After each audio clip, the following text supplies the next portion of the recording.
बिस्मिल्लाहिर्रहमानिर्रहीम। अस्सलाम वालेकुम। Welcome back to my channel. उम्मीद है आप सब लोग बिल्कुल ठीक होंगे और आप लोगों की एमडी कैट की तैयारी भी बहुत अच्छी चल रही होगी।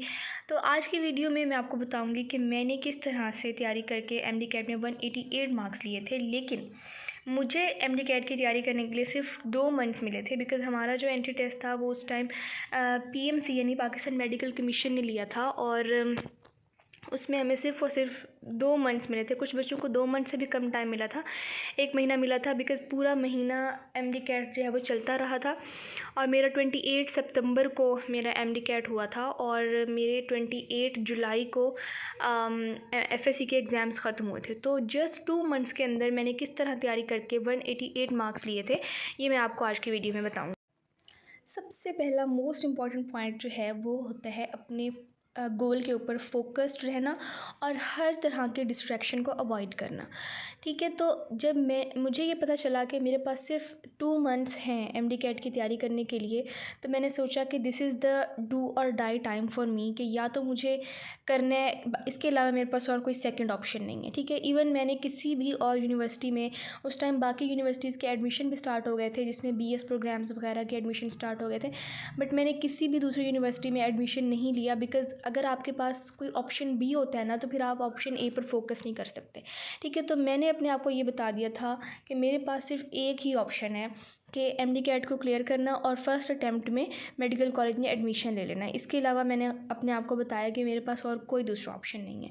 सो I just focused on my goal, और मैंने इधर उधर किसी लोगों की बातें नहीं सुनी, बिकॉज़ बहुत सारे लोग ये कह रहे थे कि क्योंकि फ्रेशर्स के पास बहुत कम टाइम है तो इस दफ़ा फ्रेशर्स का एडमिशन नहीं होगा, बल्कि इम्प्रूवर्स जो है उनका एडमिशन होगा, बिकॉज़ उन्होंने पूरा 1 साल तैयारी की हुई है और वो ज़्यादा अच्छे से कम्पीट कर सकेंगे फ्रेशर्स के साथ, बिकॉज़ उनको बहुत कम टाइम मिला है फ्रेशर्स को। बट मैंने ऐसी कोई भी बात पर यकीन नहीं किया और बस अपने गोल पे फोकस किया। और दूसरी चीज़, मैंने तमाम तरह की डिस्ट्रैक्शंस को अवॉइड किया। जैसे आजकल के स्टूडेंट्स हैं, अगर आप एमडी कैट की तैयारी कर रहे हैं तो प्लीज़ प्लीज़ प्लीज़ अपने मोबाइल फ़ोन से दूर रहें। सिर्फ पढ़ाई के मकसद के लिए अपना मोबाइल यूज़ करें। उसके अलावा तमाम तरह के जो डिस्ट्रैक्शंस हैं, जिसमें यूट्यूब आ जाता है, जिसमें फ़ेसबुक, जिसमें इंस्टाग्राम की सबसे बड़ी जो डिस्ट्रैक्शन है वो इंस्टाग्राम है। यहाँ पर रील्स देखने में स्टूडेंट्स बहुत ज़्यादा टाइम वेस्ट कर देते हैं। तो अगर आप एमडी कैट के स्टूडेंट हैं तो ये सब चीज़ें आपके लिए नहीं है। प्लीज़ आप इन तमाम डिस्ट्रैक्शंस को अवॉइड करके पढ़ें, तभी आप एक अच्छा यानी स्कोर एमडी कैट में ले सकेंगे। अच्छा, मैं अपनी पिछली वीडियोज़ में भी बता चुकी हूँ कि जब मैं एमडी कैट की तैयारी कर रही थी तो मैं 10 आवर्स कम से कम ज़रूर पढ़ती थी दिन में, और उसमें मैंने जो अपनी एक वीडियो बनाई थी जिसमें मैंने अपनी एफएससी और एमडी कैट की रूटीन डिटेल से बताई थी, वो आप वीडियो जाकर दोबारा मेरे चैनल पर देख भी सकते हैं, जिसमें मैंने बताया था कि मेरी एफएससी की रूटीन क्या थी और मेरी एमडी कैट की रूटीन क्या थी। तो उसमें मैंने बताया था कि मैं 10 आवर्स डेली सेल्फ स्टडी करती थी और ये एकेडमी के अलावा है।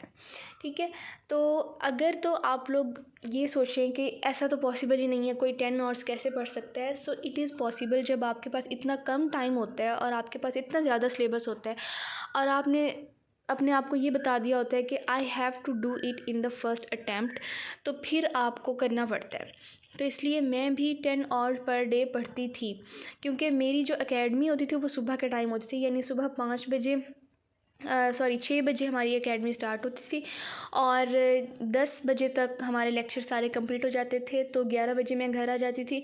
फिर 12 बजे से लेकर रात 10 बजे तक या रात 11 बजे तक मैं दोबारा पढ़ती थी। ठीक है, ज़ाहिर है इसमें खाना खाने का और नमाज़ वगैरह पढ़ने का टाइम निकाल लेती थी, बट वो कैलकुलेट करके पूरे 10 घंटे बन जाते थे। तो आपको इतना टाइम पढ़ना पड़ता है जब आप एमडी कैट की तैयारी कर रहे होते हैं। और ये मैं बात आपको सिर्फ इसलिए बता रही हूँ कि वो स्टूडेंट्स जो ये सोचते हैं कि क्या हम इतना घंटा पढ़ सकते हैं, तो ऑफ़ कोर्स आप पढ़ सकते हैं। अगर हम लोगों ने पढ़ा था तो आप लोग भी पढ़ सकते हैं। ठीक है, अपने अंदर इतना स्टेमिना पैदा करें, अपने अंदर इतना फोकस पैदा करें, इतना स्टेमिना पैदा करें कि आप 10 घंटे बैठकर आराम से पढ़ सकें। अच्छा, एक जो पॉइंट जो मैं हमेशा अपनी वीडियोज़ में फ़ोकस इस पे करती हूँ वो ये कि आपने मैक्सिमम रिवीजन करनी होती है, क्योंकि एमडी कैट आपका क्लियर हो ही नहीं सकता जब तक आप रिवीजन ना करें, क्योंकि आपने तीनों चारों सब्जेक्ट यानी बायोलॉजी, केमिस्ट्री, फ़िज़िक्स इंग्लिश, अब तो खैर लॉजिकल रीजनिंग भी आ गया, लेकिन उसमें रिवीजन की कोई इतनी ख़ास ज़रूरत नहीं होती। बट ये 4 सब्जेक्ट्स के आपने फर्स्ट ईयर का सिलेबस भी, सेकंड ईयर का सिलेबस भी एक दिन में रिटेन करना होता है। यानी एक दिन में वो जो आपको 3 घंटे एमडी-कैट के लिए दिए जाते हैं, उसमें आपने उस सारे सिलेबस को दोबारा से अपने माइंड में रिकॉल करना होता है। तो वो तभी हो सकता है जब आपने अच्छे से रिवीजन की हुई हो। सो मैंने बहुत सारी वीडियोज़ में बताया है कि आपने कैसे डेली रिवीजन करनी है, कैसे वीकली रिवीजन करनी है और कैसे मंथली रिवीजन करनी है। तो मैं सबसे पहले क्या करती थी, मैं क्लास में जब टीचर्स लेक्चर देते थे तो उस टाइम नोट्स बना लेती थी। फिर घर आकर मैं उन नोट्स को रिवाइज़ करती थी। उसके बाद मैंने जो पहले पिछले दिन जो मैंने बुक से रीड किया होता था, मैं उसको रिवाइज़ करती थी। और उसके बाद मैं वीकेंड पर मैं क्या करती थी कि जितना भी मैंने वीक में सिलेबस कवर किया होता था उसको रिवाइज़ कर लेती थी। और मंथली रिवीजन का टाइम इतना कोई ख़ास नहीं मिला, क्योंकि सिर्फ 2 मंथ्स थे हमारे पास। तो वो जो मंथली रिवीजन थी वो जो एकेडमी में टेस्ट होते थे उससे कवर हो जाती थी। तो revision is the most important thing. अगर आप सिलेबस कवर करते जा रहे हैं, आपको पीछे से सारा भूलता जा रहा है, तो इसका कोई फ़ायदा नहीं है। तो इसलिए अगर आप एमडी-कैट की तैयारी कर रहे हैं तो प्लीज़ अपनी डेली और अपनी वीकली रिवीजन ज़रूर करें। नेक्स्ट जो मैंने एक अपनी आदत बना ली थी एमडी-कैट की तैयारी के दौरान, वो था कि एमसीक्यूज़ की प्रैक्टिस करना। जिस टाइम मैंने एमडी-कैट दिया था उस टाइम कोविड के डेज़ चल रहे थे और एकेडमीज़ की जो टाइमिंग थी वो थोड़ी कम कर दी थी। तो हमारा जो टेस्ट होता था वो एकेडमी में नहीं होता था, वो ऑनलाइन होता था। तो मैं घर आकर पहले टेस्ट अटेम्प्ट करती थी, ठीक है, जो कि मतलब ऑनलाइन ही हम लोग टेस्ट देते थे और उसी टाइम हमारा रिज़ल्ट आ जाता था। तो पता चल जाता था कि कौन सा एमसीक्यू सही है, कौन सा गलत है, कितना आपने तैयारी की हुई और कितनी नहीं। तो एक तो मैं वहाँ से एमसीक्यूज़ की प्रैक्टिस कर लेती थी, और दूसरा जो मैंने अपनी किप्स की प्रैक्टिस बुक्स ले रखी थी वहाँ से मैं एमसीक्यूज़ की प्रैक्टिस करती थी। इसके अलावा मुझे जो किप्स के जितने भी टेस्ट मुझे मिलते थे ऑनलाइन किसी भी सोर्स से या कहीं से भी, जो पहले जो स्टूडेंट्स मेरे सीनियर्स जो एमडी-कैट दे चुके थे उनसे जितने भी मुझे एमडी-कैट के टेस्ट के पेपर्स मिले, मैं वहाँ से भी एमसीक्यूज़ प्रैक्टिस करती थी। यानी मुख्तसर ये कि मुझे जितने भी सोर्सेज मिलते थे एमसीक्यूज़ के, एमडी-कैट के एमसीक्यूज़ प्रैक्टिस करने के लिए, मैं वहाँ से एमसीक्यूज़ प्रैक्टिस करती थी।